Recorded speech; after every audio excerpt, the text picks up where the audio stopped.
जय हिंद मेरे प्यारे दोस्तों, हमारे इस चैनल एक्सटीएम में आपका स्वागत है।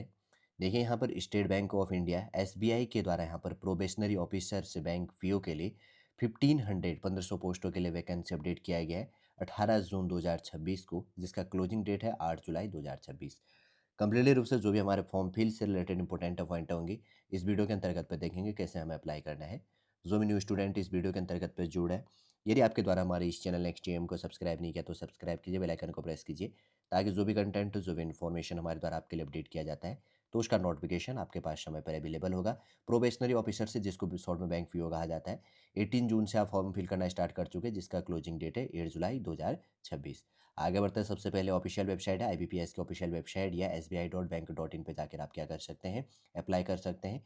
और यहाँ पर देखिए कैटेगरी वाइज जो ओरिजेंटल वर्टिकल जो रिजर्वेशन से रिलेटेड वैकेंसी बटी है 1500 के अंदर में, सबसे पहले रेगुलर वैकेंसी के अंतर्गत पे एससी के अंदर 216 पोस्ट है, एसटी के लिए यहाँ पर 108 और ओबीसी के लिए 390, ईडब्ल्यूएस के लिए 144 और अनरिजर्व के लिए 588 और टोटल यहाँ पर है 1446 दिया गया है।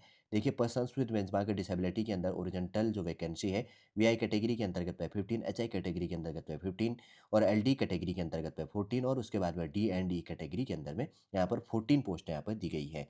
बैकलॉग वैकेंसी की बात करेंगे तो टोटल यहाँ पर 54 पोस्टें दी गई है। एससी के लिए 18 पोस्ट है, एसटी के लिए 36 और उसके बाद में यहाँ पर पर्सन्स विद बेंचमार्क डिसेबिलिटी के अंदर यहाँ पर डी एंड ई कैटेगरी के अंदर यहाँ पर 2 पोस्ट टोटल दी गई है। और उसके बाद में अगर बात करेंगे तो टोटल एससी के लिए 234, एसटी के लिए 144 और ओबीसी के लिए 390, ईडब्ल्यूएस के लिए 144 और अनरिजर्व के लिए 588 टोटल दिया गया है 1500। वीआई कैटेगरी के अंतर्गत में यहाँ पर 15 पोस्ट है, एचआई कैटेगरी के अंदर 16 और एलडी कैटेगरी के अंतर्गत में 14, डी एंड ई कैटेगरी के अंतर्गत में यहाँ पर 16 पोस्टें दी गई हैं। शॉर्ट में यहाँ पर दिया गया जो पर्सन विद बेंचमार्क की डिसेबिलिटी के अंतर्गत में, जैसे वीआई का होता है विजुअल इम्पेयर्ड करके, और उसके बाद में एचआई है जो हियरिंग्स इम्पेयर्ड, और उसके बाद में एलडी है लोकोमोटर से डिसेबिलिटी। डी एंड ई के अंतर्गत पे देख लेना, बहुत सारी कैटेगरीज के अंतर्गत पे ईएसडी और एमआई और एलडीओ वीआई और एचआई जो भी इसमें आ जाता है, आप थोड़ा सा देख लेना जो भी इस कैटेगरी के अंतर्गत पे इंक्लूड है। देखिए उसके बाद में कुछ इंपॉर्टेंट अपडेट है, डेट देखिए। वैसे मैं पहले अपडेट कर चुका हूँ। देखिए एक्टिविटी जो यहाँ पर मेंशन किया गया है, online registration including edit oblique modification of application by candidates 18 जून से स्टार्ट कर चुके हैं, 8 जुलाई 2026 क्लोजिंग डेट है। वही फीस पेमेंट का भी है। डाउनलोड ऑफ प्रिलिमिनरी एग्जामिनेशन से कॉल लेटर आप सेकेंड और थर्ड वीक जुलाई 2026 से डाउनलोड कर सकते हैं। यहाँ पर देखिए फेज फर्स्ट है, ऑनलाइन प्रिलिमिनरी एग्जामिनेशन आपका हो जाएगा अगस्त 2026 में।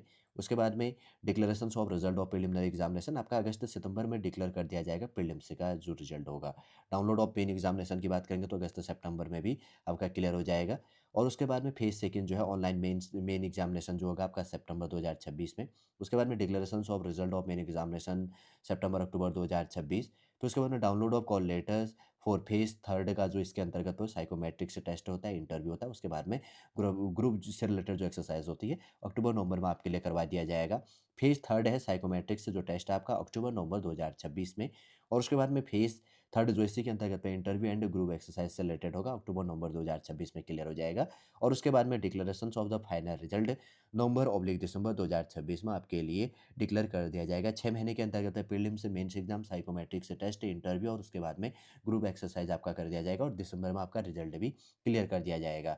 और उसके बाद में जो है इसके अंतर्गत पे जैसे कहा गया है कि जो प्री एग्जामिनेशन से training for SC ST OBC और persons with mental disability candidate के लिए कंडक्ट करा दिया जाएगा और प्री एग्जामिनेशन से ट्रेनिंग जुलाई 2026 के अंदर से। और उसके बाद में यहाँ पर बात करेंगे तो जो आपका एलिजिबिलिटी क्राइटेरिया होगा, सबसे पहले एज लिमिट देखो, एज काउंट किया जाएगा 1 अप्रैल 2026 को। इस डेट को आपका नॉट बिलो कहा गया है, 21 साल से कम नहीं होनी चाहिए, और नॉट एबव कहा गया है 30 ईयर्स से। 21 साल से कम नहीं होनी चाहिए, 30 साल से ज़्यादा आपका एज लिमिट नहीं होना चाहिए, यह आपको ध्यान में रखना। और आपका एज काउंट किया जाएगा 1 अप्रैल 2026 में। फिर उसके बाद में देखो यहाँ पर एज रिलैक्सेशन दिया जाता है, एज में छूट दी जाती है। अदर बैकवर्ड क्लास और नॉन क्रिमिनल ईयर के लिए 3 ईयर्स का, शेड्यूल कास्ट शेड्यूल ट्राइब के लिए 5 ईयर्स का, और पर्सन्स विद बेंचमार्क डिसेबिलिटी पीडब्ल्यूवीडी के अंदर जो यहाँ पर अनरिजर्व ईडब्ल्यूएस आएगा 10 ईयर्स का और ओबीसी के लिए 13 और उसके बाद में एससी और एसटी के लिए 15 ईयर्स का एज रिलैक्सेशन दिया जाता है। फिर उसके बाद में डी देखिए, ये पॉइंट इंपॉर्टेंट है, एक्सेस सर्विसमैन इसके अंतर्गत पे होगा, कमीशन्ड ऑफिसर इंक्लूडिंग इमरजेंसी जो कमीशन्ड ऑफिसर है, ईसीओ जिसको शॉर्ट में कहा जाता है, ऑब्लिक है शॉर्ट सर्विस कमीशन्ड ऑफिसर के लिए डबल एससीओ के अंदर जो भी आता है, who have rendered 5 years military service and have been release on completion जो इसके अंतर्गत पे होगा। और कहा गया है ऑफ असाइनमेंट और अदरवाइज एक्सेट्रा इसके अंतर्गत बहुत सारे पॉइंट की दी गई है। इसमें 5 ईयर्स का एज रिलैक्सेशन दिया जाएगा, ये भी अपने को ध्यान में रखना है। और उसके बाद में आगे बढ़ते हैं, इसेंशियल क्वालिफिकेशन की बात करेंगे तो आपका जो यहाँ पर इसेंशियल क्वालिफिकेशन मैच होगा 30/9/2026 में काउंट किया जाएगा। इस डेट के अंतर्गत आपका क्या होना चाहिए, अगर बात करेंगे तो यहाँ पर क्या है 30 सितंबर 2026 के डेट में आपका graduation in any discipline from recognised university और any equivalent qualification recognised as such by the central government. आपके पास में ग्रेजुएशन होना चाहिए। Those who are in the final years oblique semesters of their graduation में also यहाँ पर क्या होगा apply provisionally subject to the conditions. तो इसके अंतर्गत पे प्रोविजनली जो इसके अंतर्गत पेयरिंग स्टूडेंट है या ये फाइनल ईयर्स और सेमेस्टर वाले वो इसके अंतर्गत पे एलिजिबल होंगे, ध्यान में रख लेना। आगे बढ़ते हैं, उसके बाद में बहुत सारे पॉइंटें इसके अंतर्गत पे दी गई हैं लेकिन हमें उनको ही देखना है। देखिए यहाँ पर थोड़ा सा एक कैटेगरी वाइज दिया गया है, कैटेगरी का जो कोड होगा एससी के अंतर्गत पे या एसटी के अंतर्गत पे अनरिजर्व के अंदर में सारे दिए गए। देखिए इसके अंतर्गत पे एससी का दिया गया, इसमें एसटी का, इसमें ओबीसी का, इसमें अनरिजर्व का और उसके बाद में ईडब्ल्यूएस का। आप अपना कैटेगरी और कोड इसके अंतर्गत पे यहाँ पर देख लीजिएगा। आगे बढ़ते हैं, उसके बाद में नंबर ऑफ चांस की बात करेंगे तो अनरिजर्व ईडब्ल्यूएस के लिए 6 चांस है और अनरिजर्व पीडब्ल्यूडी, ईडब्ल्यूएस पीडब्ल्यूडी और ओबीसी पीडब्ल्यूडी के लिए 9। और उसके बाद में यहाँ पर एससी एसटी एससी और ऑब्लिक है एससी पीडब्ल्यूडी और ऑब्लिक है एसटी और ऑब्लिक है एसटी पीडब्ल्यूडी के लिए 9 इसके अंतर्गत पे रेस्ट्रिक्शंस है। कोई लिमिट इसके अंतर्गत पे नहीं दिया गया, केवल लिमिट है यहाँ पर अनरिजर्व और ईडब्ल्यूएस के लिए और ओबीसी कैटेगरी के अंदर में। ध्यान में रख लेना 6 और 9 है। और उसके बाद में एससी एसटी के लिए नो, इसके अंतर्गत पे कोई रिस्ट्रिक्शंस नहीं है, ड्यान में रख लेना। आगे बढ़ते हैं, उसके बाद में थोड़ा सा देखिए प्रिलिमिनरी एग्जामिनेशंस का जो सिलेबस आपका इंग्लिश लैंग्वेज आपका नंबर ऑफ क्वेश्चन 40 क्वेश्चन आपका। इसके अंतर्गत पे ड्यूरेशन से अवधि दी जाएगी, समय दिया जाएगा 20 मिनट में सॉल्व करना है।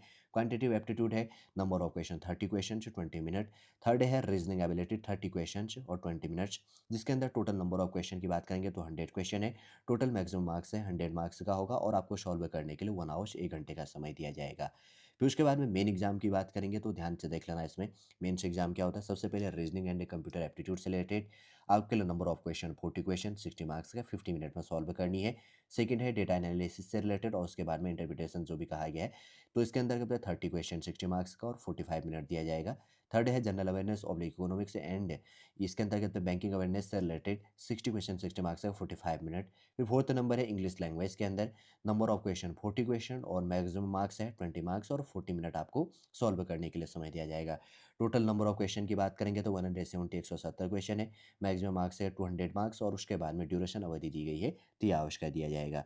फिर उसके बाद में आपका जो भी है ग्रांड टोटल इसके अंतर्गत पे इंक्लूड होगा, जो भी इसके अंतर्गत पे कम्युनिकेशन स्किल से रिलेटेड जो भी चीज़ है। थर्ड यहाँ पर नंबर ऑफ क्वेश्चन 3 क्वेश्चन होंगे और मैक्सिमम मार्क्स 30 मार्क्स का होगा, टोटल 230 और आपको टोटल सॉल्व के लिए यहाँ पर समय मिलेगा 3 घंटा 3.5 घंटे का इसके अंतर्गत पे 3 आवर्स 30 मिनट्स के इसके अंतर्गत पे दिया जाएगा। ठीक, ध्यान में रख लेना, ये ध्यान से इसको नोट कर लेना आप इसके अंतर्गत पे जो भी आपका टेस्ट होने वाला है।